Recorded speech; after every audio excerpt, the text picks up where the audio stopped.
50 సంవత్సరాల క్రితం 1975లో అప్పటి ప్రధానమంత్రి శ్రీమతి ఇందిరాగాంధీ 21 నెలల పాటు దేశంలో ఎమర్జెన్సీని విధించారు.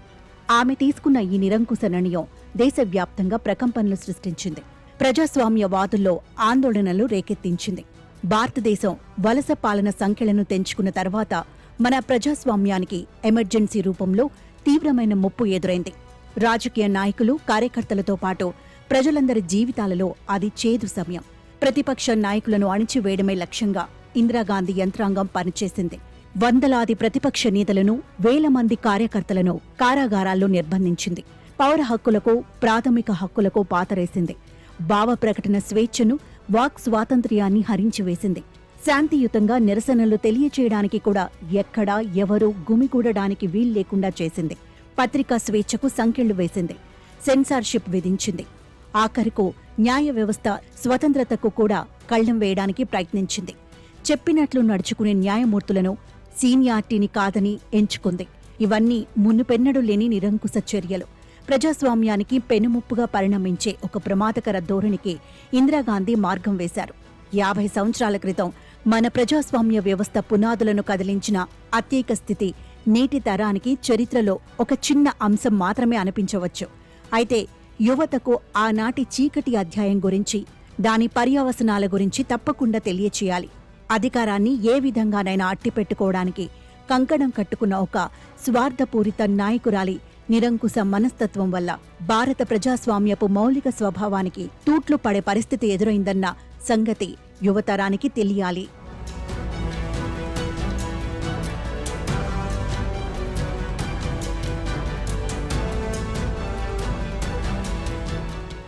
ముందుగా ఏ కారణాల వల్ల భారత రాష్ట్రపతి జాతీయ అత్యేక స్థితిని ప్రకటించవచ్చో తెలుసుకుందాం. రాజ్యాంగంలోని 352 అధికరణం ప్రకారం దేశ భద్రతకు లేదా దేశంలోని ఏదైనా ప్రాంతం భద్రతకు యుద్ధం, దండయాత్రలు, సాయుధ తిరుగుబాటు వల్ల ముప్పు వాటిల్లినప్పుడు భారత రాష్ట్రపతి జాతీయ అత్యేక స్థితిని ప్రకటించవచ్చు. 1975లో శ్రీమతి గాంధీ అత్యేక స్థితి విధించినప్పుడు అటువంటి ప్రమాదకరమైన పరిణామాలేవీ లేవు. ఆ కాలంలో పాలక కాంగ్రెస్ నేతల అవినీతి, అక్రమాలపై ప్రజల్లో ఆగ్రహం ఉంది. అదే సమయంలో గుజరాత్లోని నవ్ నిర్మాణ్ విద్యార్థి ఉద్యమం, బీహార్ ఛాత్ర సంఘర్ష్ సమితి చేపట్టిన విద్యార్థి ఉద్యమం ప్రజల్లోకి బాగా వెళ్లాయి. ముఖ్యంగా యువతలో కాంగ్రెస్ పట్ల ఆగ్రహాన్ని మరింత పెంచాయి. అవినీతి వ్యతిరేకత ఉద్యమం దేశవ్యాప్తంగా విస్తరించింది. దానికి నాయకత్వం వహిస్తున్న జేపీ ఏప్రిల్ 1974లో పట్నాలో సంపూర్ణ విప్లవం, అన్ని రంగాల్లో సమగ్ర మార్పుల కోసం పిలుపునిచ్చారు. దీంతో ఉద్యమం మరింత ఊపందుకుంది. విద్యార్థులు, రైతులు, కార్మిక సంఘాలు భారత సమాజంలో మార్పును తీసుకురావాలని, అది అహింసాయుతంగా ఉండాలని జేపీ పిలుపునిచ్చారు. రోజురోజుకు ఆయనకు ప్రజాదరణ పెరగడం ప్రారంభమైంది. ఈ నిరసనలు ఉధృతమవుతున్న సమయంలోనే అలహాబాద్ హైకోర్టు న్యాయమూర్తి జస్టిస్ జగన్ మోహన్ లాల్ సిన్హా ఒక తీర్పును వెలువరించారు.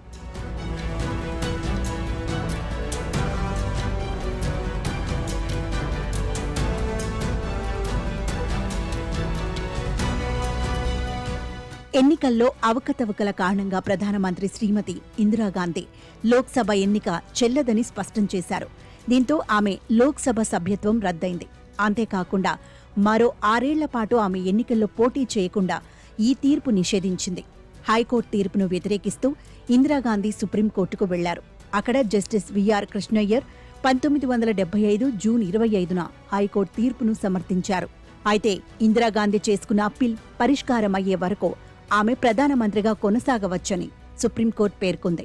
ప్రధానమంత్రి పదవిని నిలబెట్టుకోవడానికి తీవ్రంగా ప్రయత్నిస్తున్న శ్రీమతి గాంధీ 1975 జూన్ 25 రాత్రి భారత రాజ్యాంగంలోని అధికరణం 352(1) ప్రకారం అంతర్గత అలజడి అని కారణం చూపుతూ రాష్ట్రపతి ఫక్రుద్దీన్ అలీ అహ్మద్ జారీ చేసిన ప్రకటన ద్వారా అత్యేక స్థితిని విధించారు.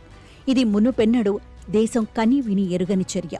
ప్రభుత్వం ప్రాథమిక పౌర హక్కులను అంటే వాక్ స్వాతంత్ర్యం, పత్రికా స్వాతంత్ర్యం, హేబియస్ కార్పస్ వంటి వాటిని నిలిపివేసింది. ప్రభుత్వాన్ని విమర్శించే మీడియా సంస్థలను బలవంతంగా మూసివేశారు. వార్తాపత్రిక కార్యాలయాలకు విద్యుత్ సరఫరాను ఆకస్మికంగా నిలిపివేశారు. ఈ విధంగా నిరసన హక్కులను హరించే చర్యల ద్వారా రాత్రికి రాత్రే అసమ్మతి గళాన్ని వినిపించకుండా చేశారు. జయప్రకాష్ నారాయణ్, అటల్ బిహార్ వాజ్పేయి, లాల్ కృష్ణ అద్వానీ, మొరార్జీ దేశాయ్, జార్జ్ ఫెర్నాండెస్, జ్యోతిర్మయ్ బసు, చరణ్ సింగ్, జేబీ కృపాలాని సహా మరెంతో మందిని నిర్బంధంలోకి తీసుకున్నారు. నిర్బంధంలో ఉండగానే జేపీ ఆరోగ్యం క్షీణించి మూత్రపిండాలు పాడైపోయాయి. ఆయన జీవితాంతం డయాలసిస్ చేయించుకోవాల్సి వచ్చింది. చివరకు ఆ సమయంలో కూడా ఆయన్ను గృహ నిర్బంధం చేశారు. ఇందిరాగాంధీ ఆ సమయంలో అధికారాన్ని విచక్షణారహితంగా ఉపయోగించి 42వ సవరణ ద్వారా లోక్సభ, రాష్ట్ర శాసనసభల పదవీకాలాన్ని 5 సంవత్సరాల నుంచి 6 సంవత్సరాలకు పొడిగించారు.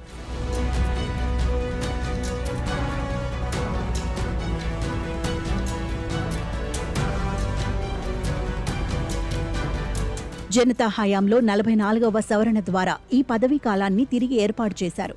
అసమ్మతిని అణిచివేయడానికి ప్రభుత్వం దేశవ్యాప్తంగా కఠినమైన ముందస్తు నిర్బంధ నిబంధనలను ప్రయోగించింది. దేశవ్యాప్తంగా అన్ని స్థాయిలలో ప్రతిపక్ష నాయకులను నిర్బంధించారు. కార్యకర్తలు, విద్యార్థులను వివిధ రాష్ట్రాలలో నిరవధికంగా నిర్బంధంలోకి తీసుకున్నారు. నేను ఆ సమయంలో యువ విద్యార్థి నాయకుడిని. ఉమ్మడి ఆంధ్రప్రదేశ్లో సుమారు 1.5 ఏళ్ల పాటు అరెస్టై కారాగారంలో ఉన్నారు. ఆంధ్రప్రదేశ్లోని తెన్నేటి విశ్వనాథం, గౌతు లచ్చన్న వంటి ప్రముఖ నాయకులను కారాగారంలో పెట్టారు. నిర్బంధంలో నేను గడిపిన 17.5 నెలల కాలం నా రాజకీయ, ప్రజా జీవిత ప్రస్థానంలో ఒక కీలక మలుపు.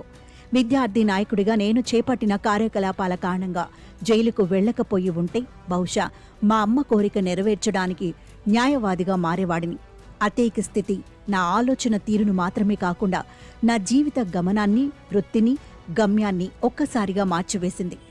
అతీక స్థితికి వ్యతిరేకంగా ప్రతిపక్ష పార్టీలు, విద్యార్థుల ఆందోళనలు తీవ్రమయ్యాయి.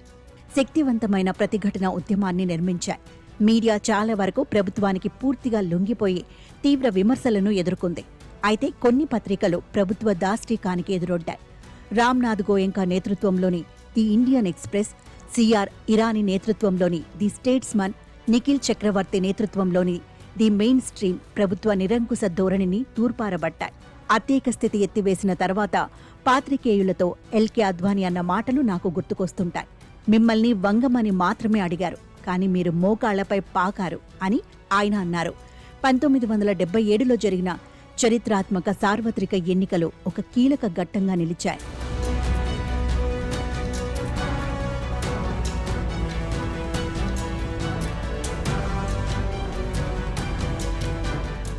ఎందుకంటే అవి ప్రజల ఆకాంక్షలను ప్రతిబింబిస్తూ ఒక పెద్ద పరివర్తనను తీసుకువచ్చాయి.